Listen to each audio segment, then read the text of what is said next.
प्रणाम दोस्तों। आज दिन है महिला दिवस का और साथ ही साथ आज हम जिस चर्चा पे बैठे हैं वो है स्त्री पुरुष के संबंधों के ऊपर। हमारे भारतवर्ष में स्त्री पुरुष जब विवाह करते हैं तो उनके अंदर जो सोच दी जाती है, भले ही वो पंडितों के माध्यम से दी जाती हो, हमारी संस्कृति की वजह से वो दी जाती है जीवन साथी की।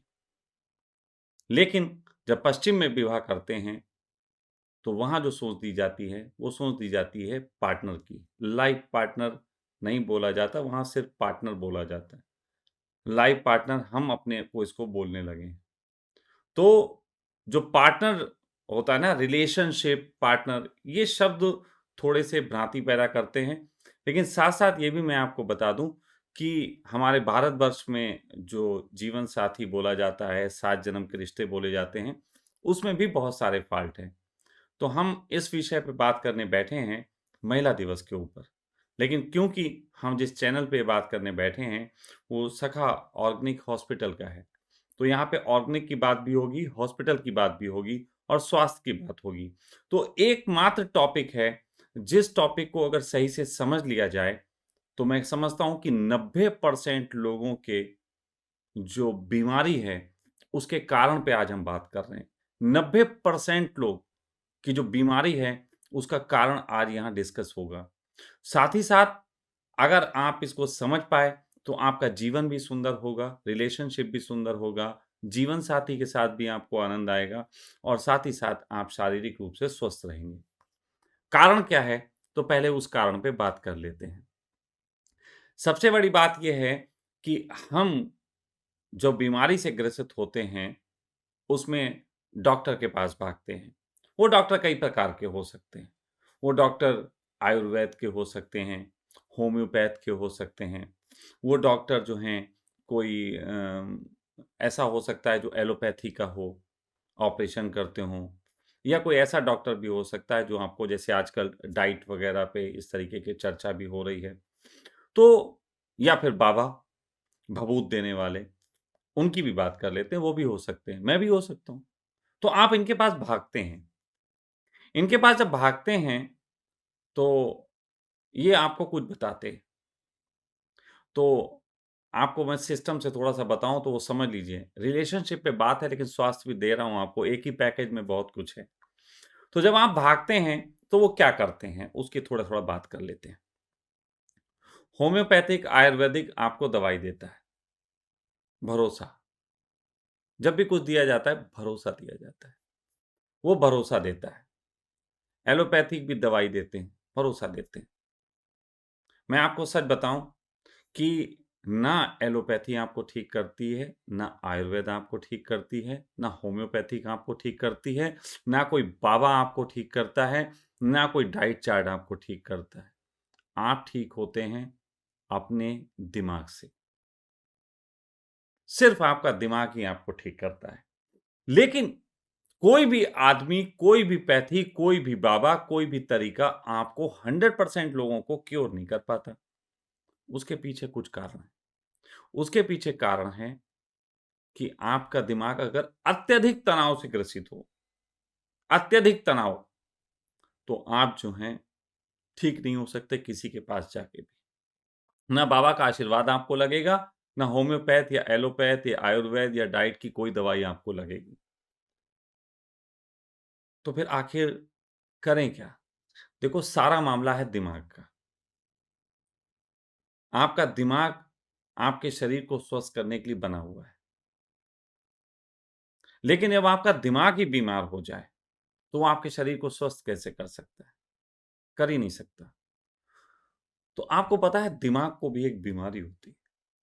सामान्य इंसान को भी एक बीमारी होती है दिमाग को। और दिमाग को एक ऐसी बीमारी होती है जिसको हैंडल करने के लिए दिमाग नहीं बना। मैं आपको बताऊँ, आप सोते हो, मच्छर आ जाए, आपको काटे, उसको मारने के लिए दिमाग बना है। आपकी पलकें सेकंड के लाखवें हिस्से में आपके आँखों में कोई कूड़ा गिरने को हो, बंद होने के लिए बनी है, इसके लिए दिमाग बना है। आप गिर जाओ, गिरते हुए आपको हाथ आगे बढ़ा के आपका मुँह फूटने से बचा ले, इसके लिए दिमाग बना है।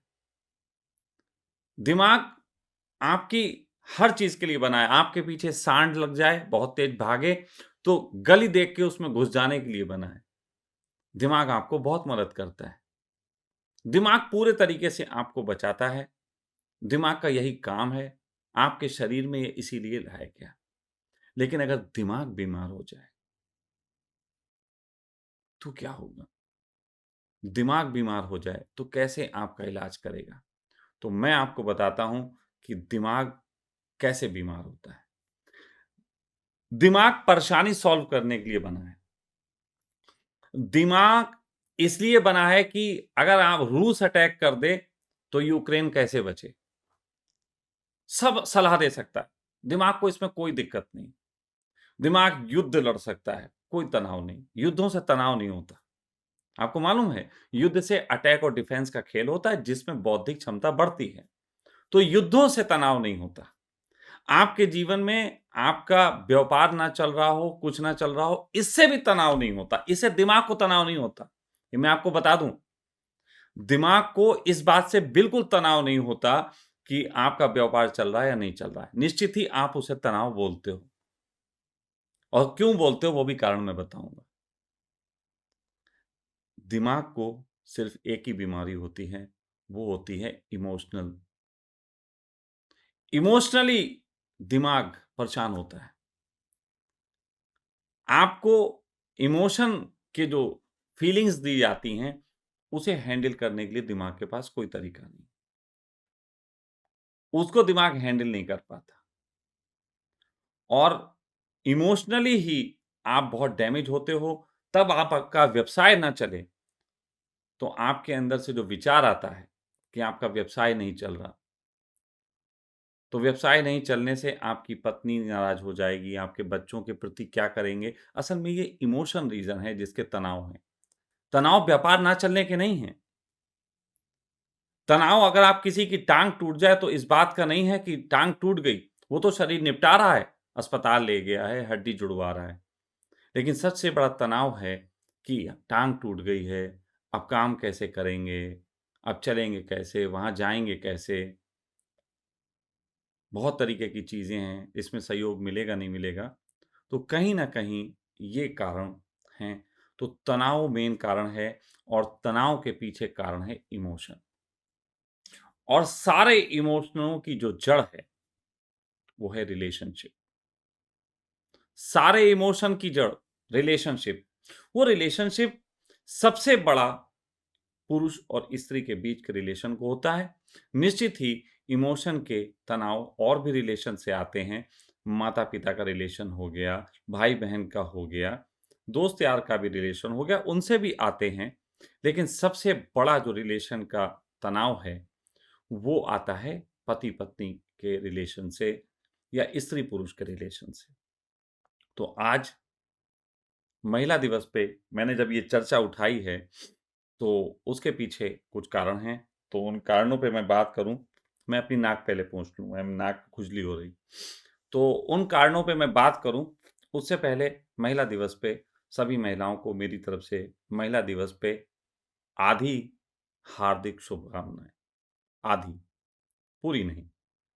पूरी शुभकामनाएँ तो मैं आपको तब देता, जब आपने अपने को पुरुष से पृथक ना किया होता या पुरुष को अपने से पृथक ना किया होता। महिला दिवस की बजाय अगर मानवता दिवस होता, तो मुझे अच्छा लगता। लेकिन महिला दिवस है, तो इसमें पुरुष कहाँ है? पुरुष गायब है यानी कि आपका आधा पार्ट गायब है। आधा पार्ट कुछ ये मान सकते हैं कि मैं स्त्री को छोटा कह रहा हूँ, कोई मान सकते हैं पुरुष को छोटा कह रहा हूँ। लेकिन सही बात तो ये है कि स्त्री बड़ी है मेरी नज़र में और स्त्री ने अपने से पुरुष को अलग कर दिया। वो अलग करने के पीछे कारण ये है कि उसे लगा पुरुष बड़ा हो गया और पुरुष को भी ये लगा कि वो स्त्री का दमन कर रहा है, इसलिए ये स्त्री दिवस भी किसी पुरुष ने ही रखा होगा। दुनिया में जो मनाने की शुरुआत हुई होगी, किसी पुरुष के द्वारा हुई होगी, जिसने स्त्री को फिर से सोचा होगा इसे बड़ा कर लें, जबकि स्त्री ऑलरेडी बड़ी होती है। तो इसलिए मैंने आधी मुबारकबाद की और महिला दिवस पे ये मैंने स्त्री-पुरुष का टॉपिक इसलिए रखा क्योंकि मैं वो दुनिया देखना पसंद नहीं करूँगा, जिस दुनिया में स्त्री और पुरुष दोनों में लड़ाई-झगड़े, दोनों में दंगल या दोनों में एक-दूसरे के प्रति अपमान की या निरादर की भावना हो। मैं ऐसी दुनिया को, ऐसे जीवन को मैं नहीं समझता कि पूर्णता से जिया जा सकता है। तो फिलहाल ये एक कारण था कि मैंने आज महिला दिवस पे ये विषय रखा। चलिए अब इस विषय पे थोड़ी-सी बात कर लेते हैं। बात करने को सबसे ज़्यादा है रिलेशनशिप के ऊपर, और जिस रिलेशनशिप में मेन चीज़ आती है कि जैसे मैंने कहा कि हिंदुस्तान में पति-पत्नी जो होते हैं वो 7 जन्मों का साथ लेके चलते हैं, और जो अम, पश्चिम में होते हैं तो पश्चिम में वो रिलेशनशिप और पार्टनर के साथ चलते हैं। अब यहाँ पे दोनों लोगों में से भी मैं किसी को सही और गलत नहीं कह रहा, किसी को सही गलत नहीं कह रहा। मैं तो सिर्फ छोटी-सी बात कह रहा हूँ। ये पहली बात कहाँ से चीज़ शुरू हुई, कहाँ से विचार आया कि मुझे इस पे बोलना चाहिए। तो एक मैं प्रोग्राम को देख रहा था। एक मैं प्रोग्राम देख रहा था, ज़ूम एक आता है, ऐप है ज़ूम ऐप। तो ज़ूम ऐप पे एक कपल्स का एक प्रोग्राम था। तो उसमें आइलैंड करके कुछ था। तो वो प्रोग्राम मैं देख रहा था। उस प्रोग्राम में एक बड़ी खूबसूरत ढंग से दिखाया गया कि 4 कपल, मतलब 4 पुरुष और 4 स्त्री कपल जो एक-दूसरे के साथ लव रिलेशनशिप में रहते हैं, लिव इन में रह रहे हैं, तो उन 4 लोगों को एक आइलैंड में बुलाया गया और चारों को 2 अलग-अलग विला दिए गए। स्त्रियों को चारों को अलग, पुरुष को अलग। स्त्रियों के साथ जो है वो 10 पुरुष छोड़ दिए गए और पुरुषों के साथ 10 स्त्रियाँ। और इन दोनों को शाम को दिखाया जाता था कि आपके पुरुष क्या कर रहे हैं उधर, और स्त्रियों का दिखाया जाता था पुरुषों को कि आपकी स्त्रियाँ क्या कर रही हैं। तो फाइनली इसमें बड़ा तकरार हुई, क्योंकि वो ऐसे गेम को सेटअप करते हैं कि दोनों तरफ तनाव पैदा हो। तो तनाव पैदा हुआ, और तनाव पैदा होने के बाद जो है दोनों तरफ से लड़ाइयाँ हुई। तो ज़्यादातर कपल जो थे वो बिछड़ गए, और सब अपने नए-नए कपल के साथ जो है वो नया-नया पेयर बना और उसके साथ चले गए। ये उस शो की एंड था। लेकिन उस शो के एंड के बाद एक गज़ब की चीज़ उन्होंने दिखाई, जो कि मेरे अंदर से प्रश्न उठ रहा था, वो भी दिखाया जाना चाहिए कि उस शो के 2 महीने बाद फिर उन कपल्स को सारों को बुलाया गया, सारे लोगों को, और उनसे पूछा गया कि राइट नाउ आपका स्टेटस क्या चल रहा है? तो पता चला फिर बवाल। बवाल चल रहा था। वो जिसके साथ गए थे उसके साथ भी उनके जूते लात हो गए हैं और सब हो गया है, और वहीं की वहीं कहानी। मैंने बहुत उसे बारीकी से देखा, क्योंकि मुझे ऐसे प्रयोग जो चल रहे होते हैं उनको देखने में बड़ा मज़ा आता है, उनको समझने में, जानने में। लेकिन उन प्रयोगों को बहुत सरलता से देखा, तो मैंने देखा कि जितने भी लोगों को दुःख था या जितने भी लोगों के रिलेशनशिप में जो प्रॉब्लम थी, उनका कारण उनका स्वभाव था। और वो स्वभाव किसी ने नहीं बदला, सबने बदले पार्टनर। और फिर उन पार्टनरों के साथ भी उनके बवाल हुए और उसकी भी चर्चा हुई, तो वहाँ पे भी कन्क्लूज़न निकल के आया कि स्वभाव के कारण ही बवाल थे। अब पार्टनर चेंज करने से कुछ नहीं होगा, स्वभाव ना चेंज किया तो फिर क्या किया? लोग पार्टनर चेंज करते रहते हैं, स्वभाव नहीं चेंज करते। तो जब ये नाटक ऐसे देख रहे थे, तो बात ऐसी चली कि यार क्या ये बवाल बना हुआ है? ये क्या परमात्मा ने झंझट पैदा कर रखा है? तो बात परमात्मा पे पहुँच गई। मतलब जिसका कोई दोष भी नहीं था इस घटना में, बात वहाँ तक पहुँच गई। तो मेरे अंदर से एक चीज़ आई, निश्चित ही ये बवाल परमात्मा ने दिया है, लेकिन ये बवाल इसलिए दिया है क्योंकि ये बवाल एक क्वेश्चन पेपर है। इस क्वेश्चन पेपर को सॉल्व करने से आप मुक्त होके बाहर जा सकते हैं। क्वेश्चन पेपर, जैसे आपका 3 घंटे कोई एग्ज़ाम होता है, तो आप कह सकते हैं टीचर ने 3 घंटे का बवाल दे दिया। लेकिन आप इसे ऐसे भी कर सकते हैं कि 3 घंटे में हमारे पास मौका है, हम ये सिद्ध करके जाएँ कि हम इसमें फँसे नहीं। अगर आप 3 घंटे उस पेपर को पकड़ के बैठ गए और पेपर के साथ आपने अपना क्रोध प्रकट किया और अपनी चाहतें प्रकट की कि मेरे हिसाब से क्वेश्चन नहीं आए और ये हुआ और सब हुआ, तो आप क्या होंगे? आप फेल भी हो जाएँगे और आपको बार-बार, बार-बार वो क्वेश्चन पेपर सॉल्व करने के लिए दिए जाएँगे। लेकिन अगर आप सही से सॉल्व कर लें, तो निश्चित ही पेपर सॉल्व करने के बाद आप उस कमरे से बाहर जाएँगे। तो ये जो बात थी, इस बात ने एक ऐसी चीज़ आपको निकाल के दी, जो अगर आप सही से समझें, तो फिर आपको भारत के ऊपर गर्व होगा। फिर आपको भारतवर्ष के ऊपर गर्व होगा। भारतवर्ष में जो पति-पत्नी का जो संबंध होता है, उस संबंध का जो आधार होता है, आप बताओ कि आधार क्या है? लोग कहेंगे पति-पत्नी के संबंध का आधार आज के युवा क्या-क्या कहेंगे मैं थोड़ा वो बता देता हूँ। आज के युवा कहेंगे पति-पत्नी के संबंधों का आधार सेक्स है। थोड़ा कुछ और होंगे वो कहेंगे पति-पत्नी के संबंधों का आधार परिवार है। कोई थोड़े और अच्छा सोचेंगे तो कहेंगे पति-पत्नी के संबंधों का आधार परिवार है। कुछ लोग कहेंगे पति-पत्नी के संबंधों का आधार समाज है। नहीं, भारतवर्ष में जो विवाह होते हैं, हिंदू रीति की ही बात करूँगा क्योंकि भारतवर्ष तो हिंदू रीति से ही बनता है। तो हिंदू रीति के तहत जो विवाह है, उसका मूल आधार है मोक्ष, मुक्ति। आप इन मोक्षों के संबंध में जो एग्रीमेंट है, उसे आप 7 फेरों में महसूस कर सकते हैं। जो 7 फेरे बनाए गए हैं, उन 7 फेरों में उस एग्रीमेंट को सही से पूरा करने की विधियाँ हैं और उसे करने से आपको जो मिलता है, वो है मोक्ष। यानी कि आप ये एग्ज़ाम पेपर अगर सही से सॉल्व करते हो, तो आपको मोक्ष मिलता है। तो आपको विवाह में निगाह कहाँ होनी चाहिए? विवाह में निगाह होनी चाहिए मोक्ष के ऊपर। तो पहले हम हिंदू रीति को थोड़ा बता लें, फिर हम पश्चिम रीति पे भी बात कर लेंगे। तो हिंदू रीति के तहत विवाह में दोनों लोगों की जो निगाह है, वो मोक्ष के ऊपर होनी चाहिए। जब मोक्ष के ऊपर निगाह होगी तो उसका एक बेनिफिट होता है। जैसे आप किसी यात्रा पे जा रहे हैं, आप ट्रेन में बैठे हैं। आप ट्रेन में बैठे हैं और आपको एक यात्रा पे जा रहे हैं, दिल्ली जा रहे हैं सपोज़ दैट। अब दिल्ली वाले मुंबई जा रहे हैं, क्योंकि सबको एक ही जगह तो नहीं भेज दिल्ली वाले कहेंगे फिर हम कहाँ जाएँगे? तो कोई बात नहीं, दिल्ली वाले मुंबई जा रहे हैं, मुंबई वाले दिल्ली और या बाकी सब जगह से लोग दिल्ली जा रहे हैं। तो दिल्ली हमारी मंजिल है और फिर हम ट्रेन में बैठे हैं। ट्रेन में एक चाय वाला आता है।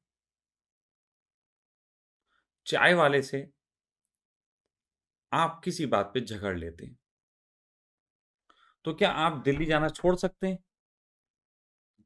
क्या दिल्ली जाना कैंसल कर देंगे इस वजह से? सामान्यतः लोग कहेंगे नहीं। लेकिन मैं आपसे कहूँगा कुछ लोग होंगे जो अपने अहंकार के कारण चाय वाले से इतना बड़ा झगड़ा कर लेंगे कि दिल्ली जाना कैंसल हो सकता है, वो जेल में हो सकते हैं।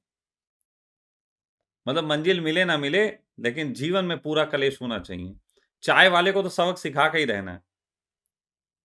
तो जो लोग ये सोचते हैं कि चाय वाले से तो कोई कुछ नहीं बोलेंगे, हम सब तो दिल्ली जाएँगे। मैं ये कह रहा हूँ, विश्वास मानना 99% लोग दिल्ली नहीं पहुँच पाएँगे और चाय वाले से अपने अहंकार के कारण उलझ जाएँगे। कोई एक होगा जो कहेगा छोड़ो व्यर्थ की बात है, क्या रखा इसमें, दिल्ली चलते हैं। हमें कौन-सा चाय वाले से अगर बोल भी दिया 4 शब्द गलत बोल दिए, 2 रुपए ज़्यादा ले लिए तो क्या इसमें फँसना, आगे बढ़ते हैं, मोक्ष की तरफ चलते हैं। ऐसा इंसान मोक्ष को पहुँचता है। अब मैंने ये बात रिलेशनशिप से रिलेटेड क्यों कही? रिलेशनशिप में ये क्या लेना-देना चाय वाले का? तो मैं आपको बता देता हूँ। रिलेशनशिप में भी प्रतिदिन 2 लोगों के बीच में, पति-पत्नी के बीच में बहुत तरीके की ऐसी बातें उठती हैं, जो झंझट कर सकती हैं।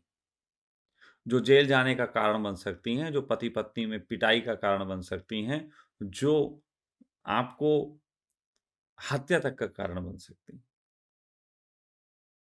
लेकिन अगर मोक्ष पे निगाह है आपकी, तो आप उसको दरकिनार कर सकते हैं। छोड़ो कोई बात नहीं, माफ़ किया,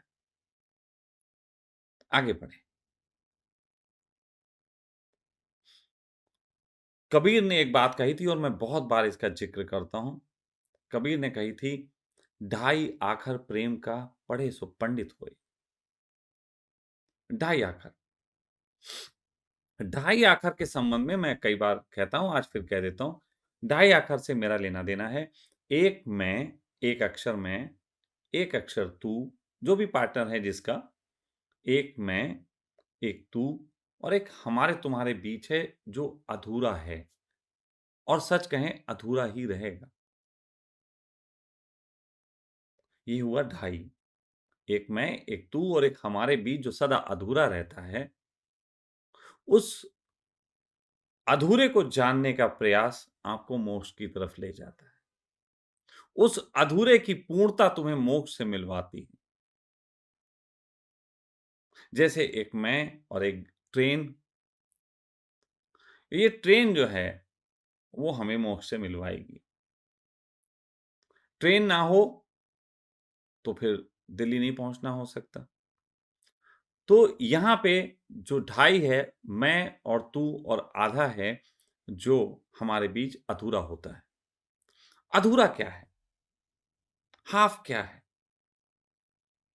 कौन-कौन सी बातें हैं जो हाफ़ हैं? वो हाफ़ बातें जो हैं, वो हैं जिन पे हमारे झगड़े हैं। अधूरा तो वही है ना, पूर्णता पे झगड़े तो नहीं होते, अधूरेपन पे तो होते हैं ना झगड़े। तो झगड़े क्या हैं? पति-पत्नी के बीच झगड़े हैं, जो हो सकते हैं कि कहते हैं काम, क्रोध, लोभ, मोह जो इस तरीके के, लेकिन नहीं, प्रेम में थोड़े दूसरे हो जाते हैं। प्रेम में हो जाते हैं ego, jealousy, possessiveness, dominate, expectation, ये सारी चीज़ें जो हैं, वो हमारे जड़ होती हैं, जो 2 लोगों के इमोशन के संबंधों के बीच पैदा होती हैं। अब यहाँ पे आज मैं एक बात और कहना चाहता हूँ। उसी प्रोग्राम को देखते हुए एक चीज़ और आई कि जब कोई स्त्री किसी पुरुष अपने मतलब पार्टनर को किसी दूसरी स्त्री के साथ देखती थी, तो वो बोलती थी मुझे जलन होती है, मैं देख नहीं सकती।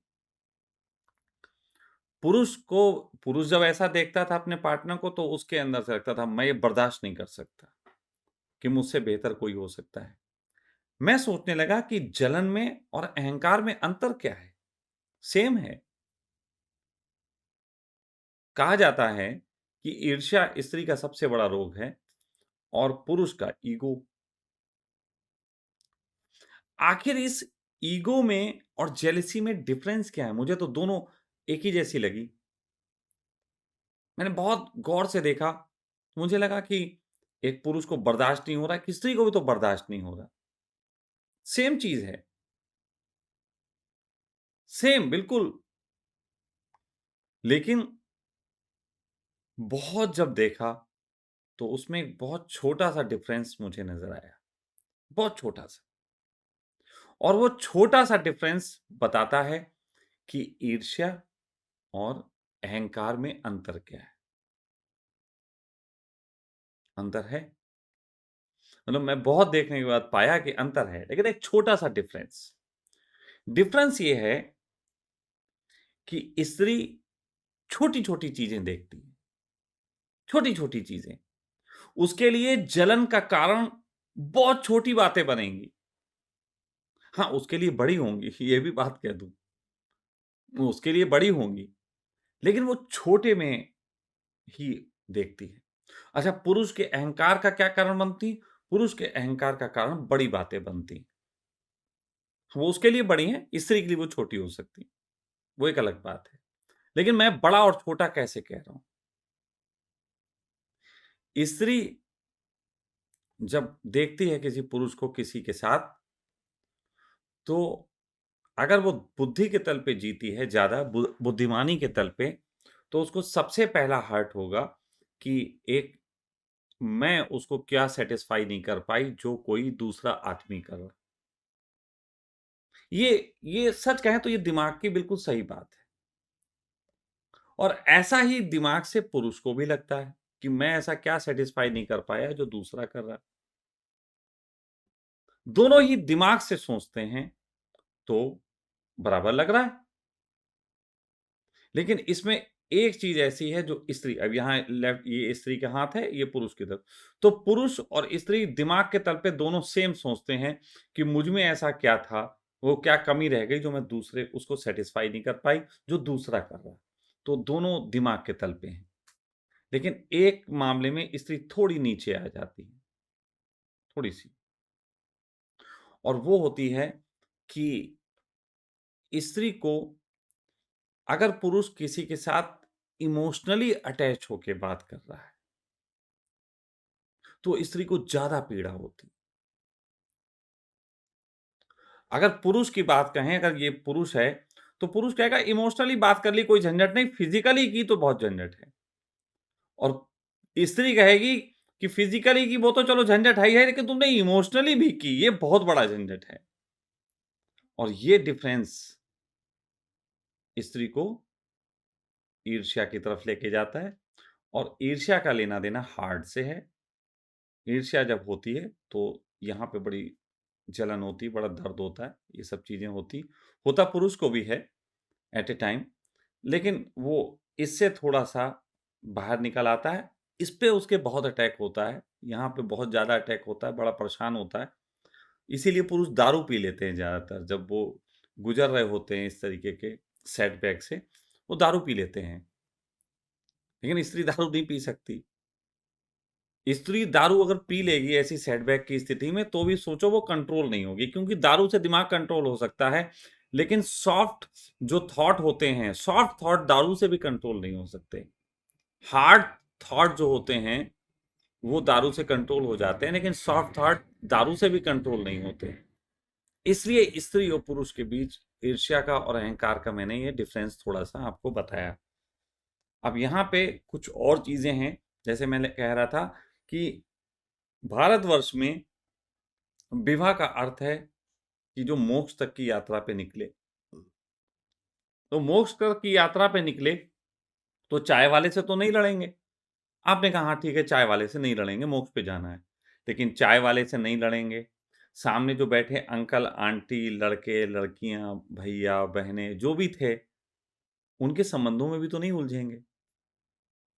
तो केवल अड़चन ये नहीं है कि तुम चाय वाले से लड़ाई-झगड़े में उलझ जाओ। अड़चन इस बात की है कि तुम कहीं अंकल, आंटी और चाय वाला ने बड़ी बढ़िया चाय दी, उसी में ना फँस जाओ। इस बात की भी दिक्कत है। कई बार लोग ऐसे हुए हैं जो ट्रेन में यात्रा करते-करते लड़की भगा ले गए ट्रेन में से ही। मंजिल पे पहुँचे ही नहीं, बीच में ही भागना हो गया। ये बिल्कुल ऐसे ही है कि मोक्ष की यात्रा वो भी नहीं कर पाते जो मोह में उलझ जाते हैं। मैं यहाँ पे बहुत गहरी बात बोल रहा हूँ। वो तो मरेंगे-मरेंगे जो अहंकार में उलझ गए, लेकिन वो तो 100% मरेंगे जो मोह में उलझ गए। अब यहाँ पे तो बड़ा मामला कॉम्प्लिकेटेड हो गया, नहीं हो गया? लेकिन मैं आपको मोह में उलझने से क्यों मना कर रहा हूँ, उसका भी कारण है। उसका कारण ये है कि मोह से ही इमोशन का जन्म होता है। चाय वाले से इतना इमोशनली नहीं होगा, चाय वाले से तो ईगो हर्ट होगा, ईगो मतलब माइंड की बात। लेकिन सामने वाले अंकल आंटी से अगर मोह हो गया तो किसी दिन दिल को झटका लग सकता है। सॉफ्ट बात, दिल मतलब सॉफ्ट बात, दिमाग मतलब हार्ड बात। दिमाग वो जो कैलकुलेशन में समझ में आती है, दिल की बात वो जो कैलकुलेशन में समझ में नहीं आती। तो दिमाग वो है जो कहता है कि लड़की का फिगर अच्छा था, लड़के की सीना चौड़ा था और दोनों तरफ से जो रिलेशन होते हैं, वो दिमाग के हो सकते हैं, कोई प्रॉब्लम नहीं है। इसमें शरीर बिल्कुल राज़ी है, इसमें आपकी मस्तिष्क की क्रिया को किसी भी प्रकार का रोग नहीं लगता। क्योंकि मस्तिष्क समझ में आता है कि ऐसा-ऐसा था, ऐसा-ऐसा था, इसलिए अट्रैक्शन था, बात खत्म हो गई। लेकिन एक लड़के को लड़की के बाल अच्छे लग रहे हैं, वो ऐसे झटक दिए और बस उसी में बेचारा पागल हो गया, है ना? एक लड़की को एक लड़के के पता नहीं और क्या अच्छा लग जाता है इस तरीके का। वो वहाँ पे ज़्यादा उलझाव होते हैं और वहाँ से इमोशन पैदा होता है।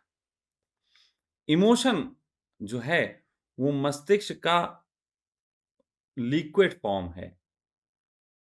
मस्तिष्क की लिक्विड फॉर्म इमोशन है और ये इमोशन इंसान को सबसे ज़्यादा फँसाती है इस संसार में। तो जिस तरीके से ये और ऐसा नहीं है कि ये इमोशन जो है वो कोई किसी के आने से पैदा होता है। आने से तो समझ लो कारण बनता है, सच बात तो ये इमोशन आपके अंदर होता है। वो जब कोई आता है, तो आपको पहली बार पता लगता है कि आपके अंदर इमोशन है। जैसे मैं कई बार कहता हूँ कि अगर आपको सीटी स्कैन मशीन में डाल दिया जाए, आपका सीटी स्कैन हो और आप उससे बाहर निकलो, पता लगे कि आपको ये रोग थे, जो कि पहले नहीं पता थे। सीटी स्कैन मशीन में जाके आपको रोगों का पता लगा, तो आप बाहर निकल के किसको मारेंगे? रोगों को या सीटी स्कैन मशीन को? अरे यार कमाल हो, आप बिल्कुल समझदार लोग हो, आप तो रोगों को मारोगे, सीटी स्कैन मशीन को थोड़ी ना मारोगे। लेकिन जब आप रिलेशनशिप के सीटी स्कैन में जाते हो और आपके अंदर से जेलसी, पजेसिवनेस, ईगो, डोमिनेशन और एक्सपेक्टेशन सब निकलती हैं। जब ये बीमारियाँ निकलती हैं, तो आप सीटी स्कैन मशीन सॉरी मतलब पार्टनर को ही पीट देते हो। फिर तो पार्टनर के कारण ही होती हैं। वहाँ पे तो आपको याद नहीं आता कि नहीं यार रोगों से लड़ना है। हमें अपनी जेलसी से लड़ना है, अपने ईगो से लड़ना है, हमें एक्सपेक्टेशन से लड़ना है, हमें इन सब से लड़ना है, हमें याद ही नहीं आता। तो हमें याद आता है सामने वाला गलत है, ये मशीन ही गलत है, 2 जूते लगाओ इसको, यही ठीक करो या चेंज कर दो। वो वाली मशीन अच्छी है, वो बहुत अच्छी मशीन है। ये वाली थोड़ी-सी गड़बड़ है, वो वाली बड़ी प्यारी है। और वो वाली इसलिए प्यारी लग रही है क्योंकि अभी वो दूर है। अभी वो बस पास नहीं आई है। जैसे उस प्रोग्राम में वो 1 महीने में जो रखे गए थे कपल्स इधर-उधर, तो लोगों को बड़ा इंटीमेट प्रेम हो गया, परमात्मा वाला प्रेम हो गया। इतना उन्हें बस तुम ही तो मिले बेस्ट। सारी लड़कियों ने और सारे लड़कों ने यही कहा, "तुम ही को तो ढूँढ रहे थे हम अभी तक।" और जब वो ढूँढने के बाद वहाँ से बाहर निकले तो वहाँ तो सब लाइन मारने का था, वहाँ तो बस सच बात तो ये है ये जो फूल लेके घूमना और चॉकलेट लेके घूमना, बाइक से पीछे घूमना, आई लव यू भेजना और वो हार्ट वाले ऐसे-ऐसे करके वो भेजना, ये सारा तब तक है जब तक आपको वास्तविकता में प्रवेश करने का एक दरवाज़ा नहीं मिल गया जिसमें आप घुस के वास्तविकता में प्रवेश कर गए।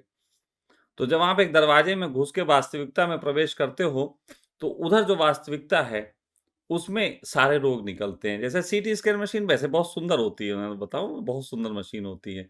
लगता है यार कितना खूबसूरत बिस्तर है, लेकिन उसके अंदर घुसो तो पता लगता है।